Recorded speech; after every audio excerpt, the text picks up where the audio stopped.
I've never considered myself as someone who liked to do hard video game challenges. I always thought I was more into casual enjoyment and watching others go that extra mile to make the game extra hard. But how can I say that after several Nuzlockes and now this? That's a crisis for another day, as I go ahead and do another challenge. I find it difficult to place how hard of a challenge this is in the grand scheme of things. I watch a lot of Kingdom Hearts speedrunning, so the idea of blitzing through Kingdom Hearts 1 on level 1 in a few hours is nothing new.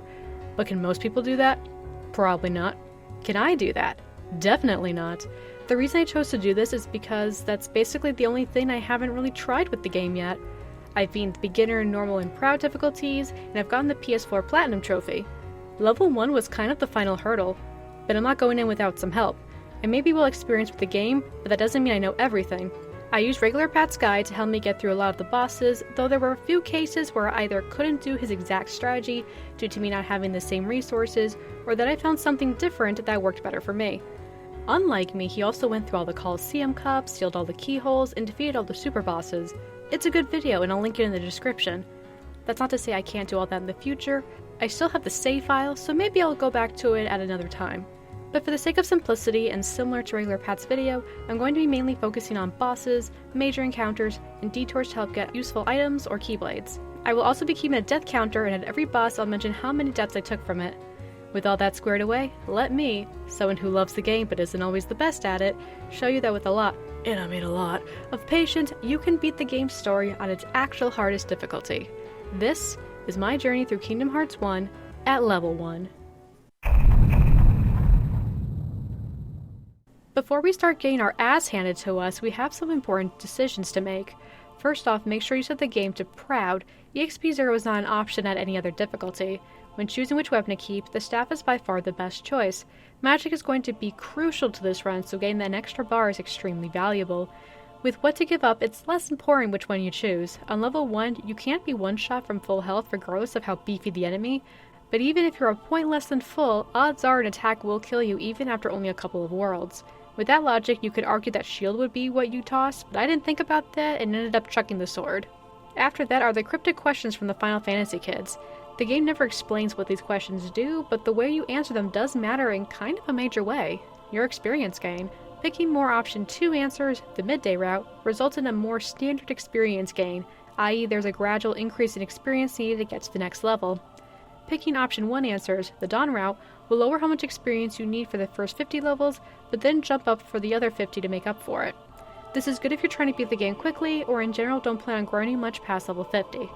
And finally, picking more option 3 answers, the dusk route, will do the reverse, i.e. the first 50 levels will need more experience than normal, while the last 50 require less. This is good for doing runs where you plan to get to a high level, but is also required for wanting to play at level 1, so make sure to answer it accordingly. After beating those initial heartless and you have access to the menu, head on into the abilities section and equip EXP 0, stopping Sora from gaining any more experience and truly starting the challenge. This is why you pick the Dusk Experience route. If you were to pick one of the other two, Sora would level up from fighting the shadows. The first Darkside fight doesn't require you to win, so just take the loss. It doesn't take me to the game over screen, so I don't consider this a death. It feels weird to lose on purpose, but since he only gives experience, there is literally no reason to put in the effort. There will be a few fights like this. Destiny Islands is the same as usual, though I do make an effort to grab their Protect Chain in the upper hollow by the racecourse. The next fight with Darkseid does indeed require a win. It's the same battle as normal, just a bit longer. Climb up his arm to attack his head when possible to be out of range of the shadows, and try to either parry or dodge the dark orbs from his weird thrusting attack. I did take my first death here, but the next attempt went smoothly. The next relevant obstacle is Leon. Leon is not required to win, so you can just take the loss and be done with it, but if you win, you get an elixir. I already mentioned that magic is key to this run, so having another elixir is not a bad idea. Little did I know how hard this was going to be for me. This was my first wall and it wasn't even necessary. You'll always start the fight immediately with a jump or shooting a fireball. If he shoots a fireball, parry it and quickly run up to him to land a full combo before retreating. If he jumps, run towards him so he lands with you behind him and give him 2 hits in the back before running away. Other than dodging his sword swings if you're too close, that's pretty much it. But for whatever reason, it took a long time for all this to click for me. I was having a lot of trouble dealing with his retaliations, and he takes way longer to beat than I expected. I was feeling cramped between the railing and the buildings, so I ended up luring Leon down to the main central area. It was easy to keep running and baiting his attacks in a bigger space. After about 40 minutes, I eventually beat him. Was it worth it? Nah. I still had an elixir or two in my inventory at the end of the game, so I suppose technically not, but I also tend to be stingy with my items. Like with the first Darkside fight, I didn't count the failures as deaths since the game just continues. I would soft reset in order to try again. As a side note, we will be needing some Dalmatian puppies for later as well as the torn pages, so try to collect them as you go so you'll have less to go back for later. I am not good at this. As an additional side note, Goofy will probably be level 2 from what Heartless you did kill before putting EXP 0 on. I think there is a way to despawn some of the Heartless to prevent this, but honestly, Goofy could be like level 10 and I don't think it would make too much of a difference. Moving forward a bit, it's here that we see the first of many instances of having to beat a wave of Heartless before you can actually fight the boss. This will become much more annoying later, but for now it's only mildly cumbersome. Guard Armor has many different attacks, but most he telegraphs pretty conspicuously, so after some observation, you'll be able to tell what's coming. He starts every fight though with swirling his hands around himself. You can either back up and wait until he's finished, or parry it. Other than slamming himself into the ground, you can parry most of his attacks. Goofy was actually able to parry the feet a few times, causing them to be stunned. I hate parrying, but will never get access to Guard level 1, so sucks to be me, I guess. Guard Armor went down after giving me 9 deaths. We're done with Traverse Town for now, so let's leave and make a pit stop in Olympus, but just until we get Thunder. It's going to be very helpful in the next world, which is going to be a deep jungle. Deep jungle nets us cure, so the sooner we get it the better, but I definitely felt some dread coming here. First encounter with Sabor does not require a win, so no problems there, but the second one in the clearing is. Now is a good time to explain what damage storage is. In a typical 3-hit combo, the final strike does double damage. When EXP 0 is turned on, you can abuse that system. If your Keyblade strike was a combo finisher, any magic you use afterwards, until you hit something with your Keyblade again, does a finisher's worth of damage. This includes your spells, but also summons. This is going to be a key mechanic throughout this whole thing, and Sabor 2 is a good place to start using it. Damage storage fire is not going to be enough to defeat him, so you'll have to get in there for additional damage, but hopefully Goofy can help by being a meat shield. And do make sure you equip that tooth you ripped from Sabor's corpse. I have Brave Warrior in my other slot. Before fighting Clayton, make sure you have Tarzan in your party instead of Donald. Tarzan comes with an ability similar to Cure, which makes him way more valuable than the duck right now. Just make sure you remove any of Tarzan's other abilities that use magic. Equipping some potions wouldn't go amiss either. Though for Tarzan as well as any other world-specific party members, make sure you hit them up for their items that you'd rather keep for yourself. It'll probably shock no one that Clayton was the first major wall I had to deal with, unless you include Leon from earlier.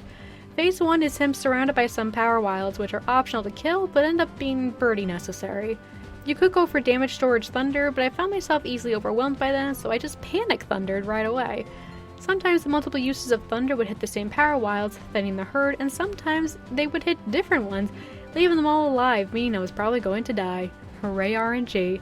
After this is phase 2 with Stealth Sneak. As a kid I always thought you had to kill them both, but nope, just Clayton. Clayton always opens with shooting his gun, so dodge out of the way and get up on a ledge to dodge a charge that immediately comes after. Get in a combo and then jump back on a ledge before he charges again. Once Clayton is off the Sneak is where I varied from most. Typically, you then want to try to get him as far away from Sneak as possible, where you can then hit with damage storage fire and 2-hit combos to stun him. My problem was I'd have trouble keeping us away from Sneak and then dodging his laser attacks if I was far away. After many deaths, I changed tact and went back to my roots. I killed Stealth Sneak first. It was much easier to dodge him now that I was looking at him, and Clayton only shoots his gun, so it's much easier to leave him to his own devices for a while. Ideally, once Stealth Sneak is out of the picture, Tarzan and or Goofy are still up to help divide Clayton's attention, but regardless, he is much easier to deal with at this point, and this was how I ended up winning. Both strategies are valid, but I might have had far less than 67 deaths here if I had switched up what I was doing sooner. With Cure in hand and a better Keyblade, we head to Wonderland, which is a way easier world than the one we just came from. You can indeed get all the evidence if you want, but I only ever pick up the one by the Blue Trinity in the Lotus Forest. This does increase the odds of Donald and Goofy being caged up for Crank Tower, but there is a way to actually tell which box will have a soldier in it. When the boxes fall to the ground, the one with the soldier will actually land slightly sooner than the others. My personal rate of success is pretty spotty, but it is possible. Once the event starts, you'll want to hit the Queen of Hearts to knock her over. This temporarily distracts the red cards. I never knew you could do this until recently, but it's pretty funny. She only stays knocked over for a short time, so you can always knock her over again if the cards get overwhelming. Using air combos on the tower will help dodge some of their attacks, and in general, Sora swings faster when in the air. Trickmaster is basically the same fight as always, he just takes a bit longer. Damage storage fire will definitely help, though keep some magic around for healing, otherwise you can hit him from the floor at the peak of your jump. No deaths here. Back to Traverse Town we go to unlock the next set of worlds. Opposite armor is now available, which you can do now or save for later. I personally opted to do it now. Little did I know, though, that the Heartless on top of the Gizmo shop would be more challenging than the boss himself. I actually took a few deaths here. Opposite armor is basically the same as guard armor, just with more health. I also beat him on the first try. If you haven't already, make sure you talk to Fairy Godmother to unlock Simba from Earthshine. It's Agrabah time and Aladdin needs our help. The Heartless can be a pain in the ass, so summon Simba right away. If you're fast/lucky enough, you can get in a full charge to take out the first wave. Run around a bit to make sure the next wave emerges and get yourself in a good position before using another charge to finish them off. Boss Centipede is probably the hardest boss in Agrabah. Equip yourself with Ether so Cure will remain accessible. The back end is always deadly, so the idea is to focus on the front, but he's constantly moving, and when he splits apart, his front antenna also become deadly, so it's better to stay out of the way until he comes back together. You just kinda hope that the stray pods wandering around don't fuck you. Speaking of the pods, look what happened here. He brought himself over to the palace gates, and once there I ended up breaking all of his pots plus all that could respawn in the area, leaving him with just his 2 parts. Rather than leaving to go to a new area, he just kind of went in circles. Not wanting to squander this occurrence, I played really cautiously and eventually emerged victorious. He sent me back 7 deaths. Tigerhead is probably the second hardest boss in Agrabah. If you're really fast, you can climb up him and get to his face before he starts flailing, but I'm out of practice on that, so that wasn't gonna happen. Instead, move to the side and wait until his first lasers are coming towards you and then summon Simba. Tigerhead will then spew out some Heartless. It'll either be 3 bandits, in which you use Simba to get rid of them, or a large body, in which case dismiss Simba and jump up on his face when he lowers it. If you wait until he spews before summoning, it'll make things much harder. Once you're up there, you need to do your best to stay up there. To make that easier, stick to 1 or 2 hit combos and remain still when he flails. Ideally, he won't spew up too many bandits because they will flame themselves up to you. In addition, you do also want to take out the eyes at around the same time because things get harder when there's only 1 remaining. Somehow, with only guessing, I actually got them within 1 hit of each other on my successful attempt, but it took me 5 deaths to get there. Before Jafar, I recommend putting Blizzard on as a shortcut. Jafar, I hate this fight. Not because it's super challenging, though I did die 1 time, but because he loves to fly around and be out of reach. It just wastes my time. I was just hoping he'd do that move where he glides down towards you so I could just finally get in some damage. I have no idea how speedrunners keep him in place, but I would love to know. Genie Jafar is much simpler. You could get damage storage from Iago and use Blizzard on Jafar himself, but I didn't end up doing that because I did not in fact set Blizzard to a shortcut, but really it's the same easy fight it always is. First try. Stick with the Jungle King Keyblade rather than 3 wishes. Monstro is a menace. It always has been, and always will be. I've played this game so many times now that I usually have a pretty good idea how to navigate the chambers, but my previous experiences of getting lost in that search for Chamber 4 still haunt me. For the first Parasite Cage fight, you want to use Damage Storage Genie. After that, you just pick at him with Keyblade swings until he goes down. You can parry his tentacle arm things, I'm just really bad at it, hence my 2 deaths. Defeating him unlocks Goofy's Cheer ability, so make sure you put that on. Cheer increases your summoning gauge, and we're all about that. You also get high jumps, and once that's equipped, head towards the Teeth of the Whale, and in a chest on top of debris, you'll find Water Gleam, aka Dumbo. Parasite Cage 2, on the other hand, was way more tricky. It took 14 deaths, and really just platforming up to him over and over was the most annoying part. He's got a few new tricks this time. He charges first thing, so I would dodge roll back and then quickly press triangle to call Donald and Goofy towards me so they wouldn't die immediately. You're going to want them alive because after getting damage storage, summon Genie like last time. His other new attack is a poison spray. If hit, the poison won't kill you, so if possible wait until your health stops dropping before healing so you can get back to max health. I was literally trying to dodge the poison spray by jumping up onto the left, but it would still reach. It wasn't until an embarrassingly long time that I realized you could just dodge roll to the side of him and you'll never be hit. Both his charge and poison spray are well telegraphed, so I don't know what my problem with this was. Leaving the giant whale behind, head back to Traverse Town to unlock Dumbo from his stone, and then head to Halloween Town. Traversing the areas, you can use Simba or Dumbo to thin out the Heartless that pop up there, but for me, I found this to give me mixed results. Pain in the ass, regardless. Once you're at Oogie Manor and open the door at the end of the bridge, it's a good idea to leave back the way you came and then come back in. This will keep the door open if you die during the lock, shock, and barrel fight, which if you're anything like me, you probably will. Several times. 9 times to be exact. 9 times. 9 times. 9 times. 9 isn't really a lot comparatively, but each try took many a minute. Now, I have nothing against kids. They are the future, and it's not their fault adults expect them to act like mini adults, which they physically and mentally cannot do. However, these 3 shitty kids made me so upset. There's not even much you can do to make the fight easier. Just get good, I guess. The only tip really is to use the couch for healing and to get out of the way of Shock and Barrel's attacks. I tried to focus on one kid at a time, but it really devolved into whoever was able to hit at the time. It becomes exponentially easier every time you knock out a child, but of course, it's getting there that's the issue. Fuck these kids, swap Donald out for Jack, hit the lever, and let's go beat up the head honcho. When the buttons are glowing to get up to Oogie, try to bait out that first attack once you get up there.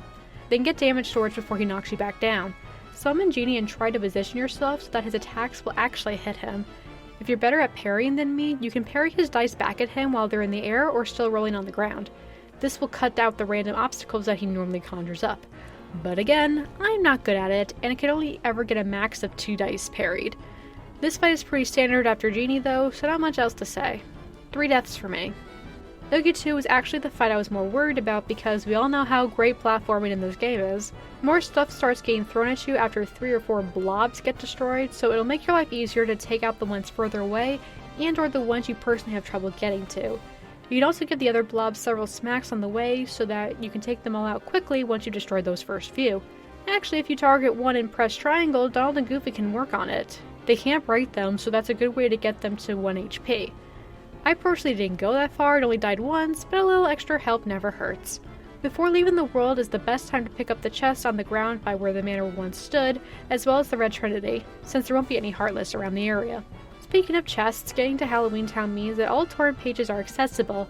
If you were diligent about chests thus far, you're probably all good and can head straight to the 100-acre wood. I, however, as I alluded to before, am not, so I needed to do some backtracking. I don't plan on sealing the keyhole to Atlantica, but one of the pages is there, so I needed to stop by. Thankfully you find it pretty early on, so it's not a big deal. You also don't need every single puppy chest available in order to get the torrent page reward, so that's nice. But you do need most of them. The ones in Monstro gave me the most trouble. Clearing out those chambers was harder than some bosses. The Heartless just keep coming, and sucks to be you if you fall down to an area you didn't mean to. Once you have all the pages in hand, it's time for the 100-acre wood. So why do we care about doing this so much? Well, this is where we get Sora's cheer ability, but rather than simply needing to close the keyhole, we need to actually get decent enough high scores on all the minigames. Talking to Owl at Pooh's house will tell you what you still need, and once you've gotten high enough scores, he'll also give you cheer. I found Tigger's Nut game to be the hardest, but that was because it took a bit for me to get the timing down. Also, if you ever find yourself in need of elixirs, start pulling out all of Rabbit's crops. An elixir will pop out, and this is indeed repeatable, so while a bit slow, you can farm elixirs if necessary. Kind of making my decision to fight Leon even more silly. Before leaving Merlin's house, talk to him to get the Spellbinder Keyblade. It gives some pretty sweet magic. Also, I think it was ideal for me to be wearing Ray of Light for the past while now, but since Wonderland I've been walking around with White Fang and Ifrit's Horn, so I don't know. Again, this is more about my personal level 1 experience with maybe some extra tips thrown in, but this is by no means an expert's guide, especially with accessories and what items to equip. Just throwing that out there. Anyway, off to Neverland we go, and I just so happen to switch White Fang with Ray of Light. I'm not sure if that's correct, but spoilers, it does work indeed. Skipping forward to Auntie Sora, I was really nervous going in. Started with Damage Storage Dumbo, and after that it's just a lot of dodging. I want to keep my magic for cures, so it's a lot of single and double hits. If you have confidence, you could use Blizzard to more quickly get rid of the fake Anti-Soras when they pop up. Sometimes you'll get Smoky, and that's a sign to dodge roll. You know, assuming you weren't spamming it already. I only died once here, which is wild considering I've died more in other, easier playthroughs. Hook I was less nervous for, but he actually proved to be more difficult. But before that, there was a bunch of Heartless on deck we have to take care of. Get damage storage, fly up to an upper part of the boat, and summon Simba. He won't kill all of them, but he'll definitely thin them out. Once Hook comes out, just leave the deck through the door you came in through. It's always so strange to just leave a boss fight, but it does come in handy. Use the nearby save point to heal and save. This will keep that rush of Heartless from coming back should you die. Coming back out to meet Hook on your terms, get damage storage, find a safe-ish location, and use both Genie and Simba to make a sizable dent into Hook's health. From there, you're going to have to exploit his openings. For example, whenever he dashes forward, or whenever he throws a present, in which case dodge under the present to get close to him, and if he gets knocked into the water, head up to the mast to meet him in midair where he pauses for a few seconds. I've actually managed to send him into the water a second time doing this, but it seems to be random whether he gets knocked back or not. The Battleship Heartless are really what get in the way, but hitting them is a source of magic should you not have any more items. Speaking of healing, flying over the water to cast Cure or use an item is your safest bet. Hook killed me 4 times. Oh boy, Hollow Bastion, where there's bosses like every 5 minutes. First off is your first fight with Riku. Combos are dangerous since he retaliates after your 3rd strike, but if you want, you can try summoning Dumbo. I'm not sure how much damage it does, this is a regular pat tip, but Genie doesn't work on him, so at least it's maybe something. Also, because I'm scared of everything, I summon Tinkerbell afterwards for some life insurance. Single and double hits during his openings, like when he lands from a jump, or what you've got to work with. The fight is long, but definitely doable. No death, surprisingly.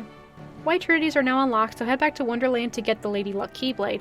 Don't be like me and forget to do this until you're ready to lash out irrationally. I'll let you know when that is.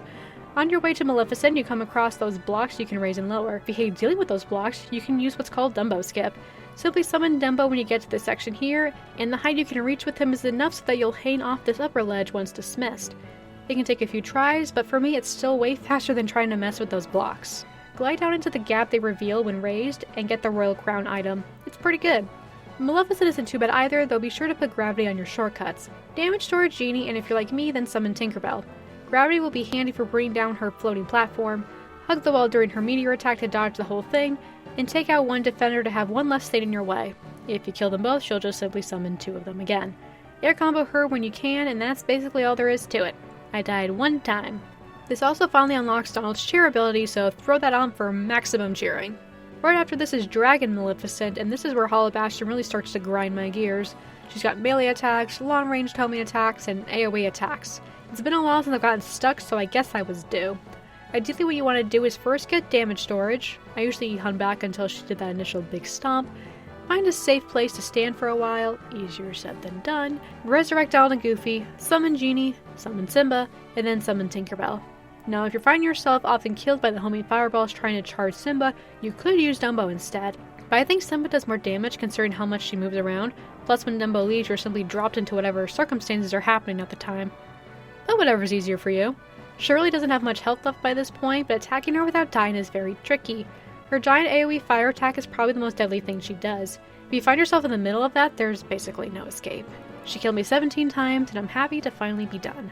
At this point in the game, before the second Riku fight, you have come to a crossroads. Up until now, I've been doing the bare minimum required to get myself through the game, but if you're wanting to find more puppies for Aroga, seal Atlantica, get Trinities, or anything like that, now is the time to do it. Once you complete your first visit to Hollow Bastion, all the Heartless in the world become more challenging. I believe at this point you can do everything but some synthesizing and secret bosses, so if that sounds like something you want to do, and I don't blame you for wanting to get Aroga, now is the time. My chat was not interested in those activities, so I simply skipped them and arguably made life harder for myself. Once you take care of any errands you want to do, head back to do arguably the hardest fight in the game. I was not able to get past him on this day. I tried this fight for 3 hours, got a bit better, but not by much. Remember when I said something about being ready to lash out irrationally? I went back and researched this fight. There had to be something I was missing. I went to a few different sources. GameChamp 3000 had made a video about KH Level 1 a while back, so I rewatched that only for them to say that Riku was bad at killing you. Not only was this not helpful, but now I feel like crap. Love you. Regular Pat has a cleverly named second channel where he posts VODs from previous streams. I dug up the one where he was doing this fight, and after observing the fight, I learned 2 things. 1, I had forgotten to get Lady Luck, and 2, it's mostly about just getting good. You'd think that second one wouldn't be helpful, but in a way it is. If practice is all I'm missing, then that's fine, at least now I know for sure. I'd be much more upset if I had been wasting hours doing something the, quote, wrong way. I went back and got Lady Luck and went back to the grind. I was indeed getting better, but it was still very slow going. I looked over my list of Keyblades again and actually decided to switch from Lady Luck to Fairy Harp. It has 1 less magic and 1 more strength. Now, you know I've been advocating for anything that gives more magic, but in this case, I was always dying before running out of magic, so I figured it wouldn't make much of a difference to be 1 less. Plus, while Fairy Harp has less chance for crits in Final Mix, those crits are more powerful. Maybe doing a tiny bit more damage would be what I needed. His Phase 1 isn't bad, you mostly bait and sidestep his jump slashes.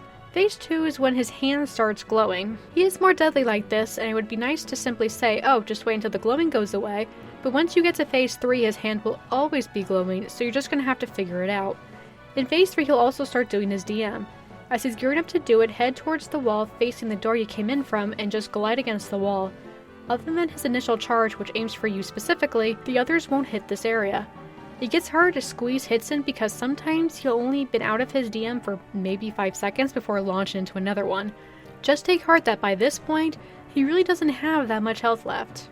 After hours and hours and 109 deaths, I finally beat Riku.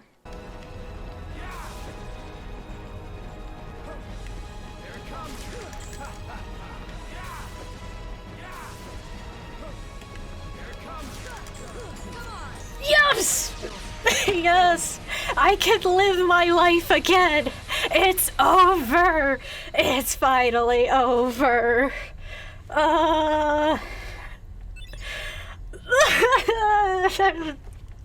Emotions. I feel a lot of emotions. I feel a lot of emotions. Sora, look, I did it! Yeah, you were here. Say hi, YouTube. You were here. Oh, I think I'm gonna be sick. I can't even save because I'm a blob of shadow. Oh my god. I never want to do that fight ever again. The relief I felt was like no other. A proper reward would be to never have to go back to Hollow Bastion, but of course, we're not done there yet. Once you're back to Hollow Bastion, you can use Dumbo Skip here as well. Just make sure to stop by the library first to get Curaga from Aerith, unlike me and had to go back for it.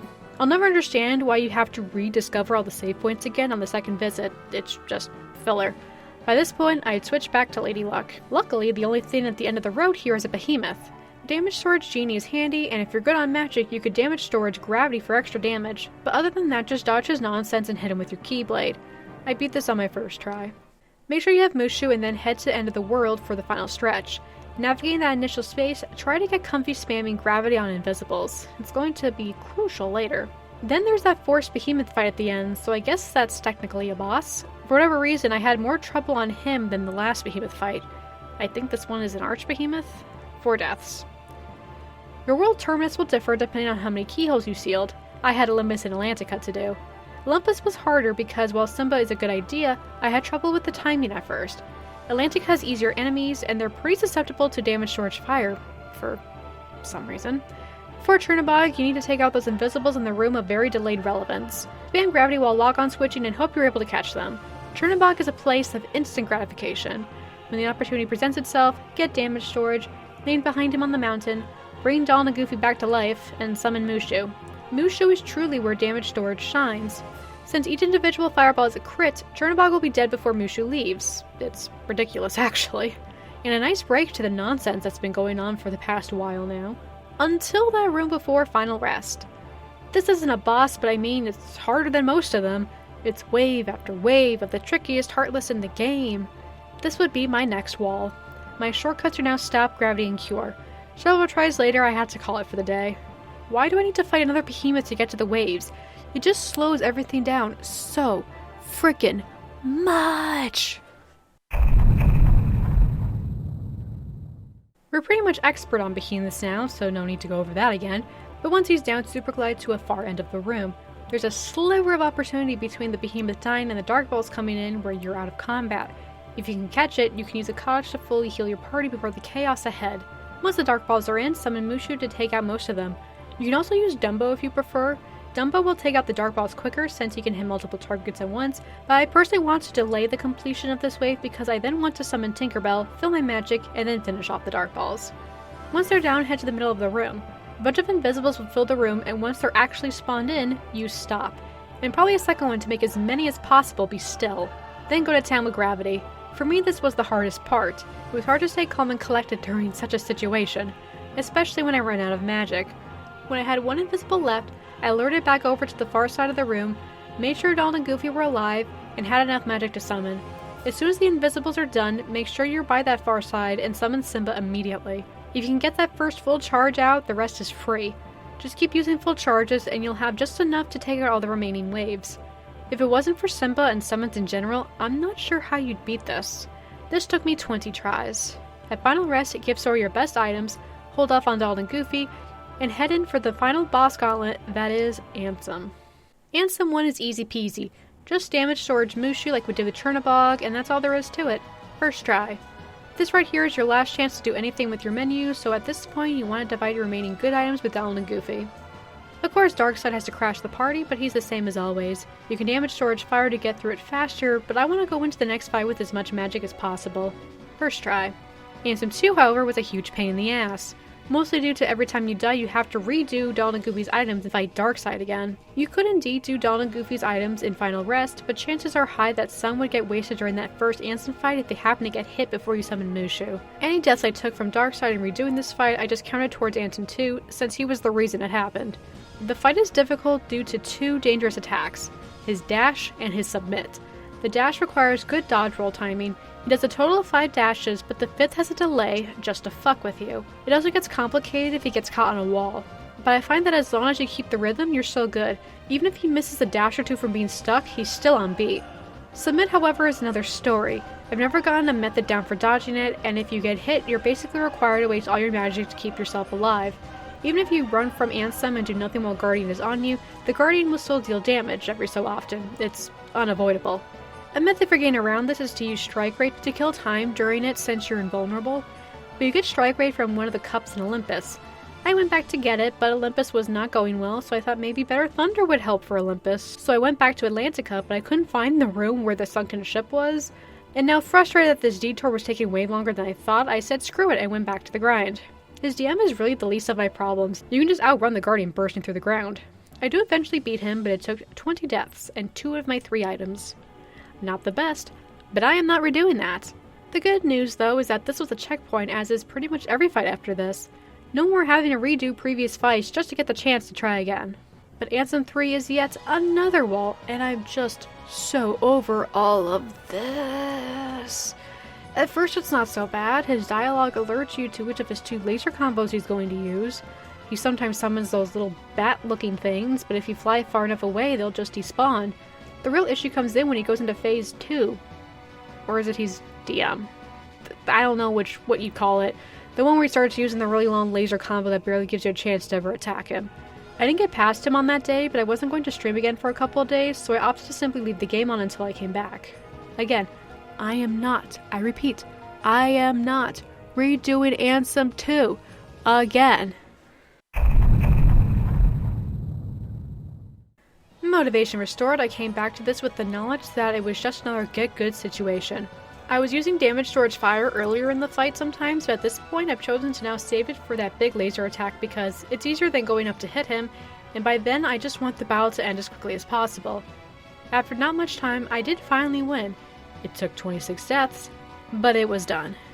We don't see Ansem again for a while, but instead we must take down his disgusting ship thing and rescue our friends. There's a room full of shadows that you just smack around until they die. If you have a Roga, this is also not a bad time to use it. No deaths. Next to the ship's artillery, another good place for a Roga. Just need some patience to gradually take out each piece. Though just know that whenever he pushes you back with the gust of wind, that he'll also launch a single laser. It's annoying and tedious, but not difficult, even without a Roga. No deaths. Goofy is up next, and it's another instance of spamming gravity and hoping for the best. My favorite. However, my gravity command likes to not work. Like, look at this. See ya. Why is it doing that? I have the magic for it. It doesn't have a cooldown. Why does it sometimes feel the need to go, nah, fuck you? I would genuinely love to know. 14 deaths. The two of us then head to the big face thing at the end of the ship. Goofy will not last long, but as long as you don't stay in one place too long and fly away when he telegraphs his bigger attacks, it's not so bad. You can also use damage storage fire, but I forgot about that, so this probably took way longer than it should have. 0 deaths. Next stop is Donald, who has somehow survived this long with a bunch of invisibles all by himself. This was surprisingly difficult. On paper it's the same as Goofy's room, span gravity, but in practice this is so much harder. It's ideal if Donald through RNG doesn't die right away, because he could toss an item on you during your initial gravity span. Speaking of dying, the invisibles get to start attacking before the game is even finished loading. Very uncool, very unfair, I hate it. You have to spend that first valuable second dodge rolling instead of attacking. I died to this 47 times. That's the 3rd highest death count in this whole game. Is it me? Probably. And last, and kind of least, is the final confrontation with Ansem. In what you might consider a very anticlimactic finale, though I did die once due to being too impatient, you find an opportunity to get damage storage, settle down behind Ansem, wait for his burst attack to be done, revive your friends, then summon Mushu to absolutely melt him. Ansem is dead and the credits roll. Meaning I did it. After 429 deaths in 7 days, I finally beat, for the first time, Kingdom Hearts 1 on level 1. Yes! Yay! See ya, Mushu. I did it. 429 deaths.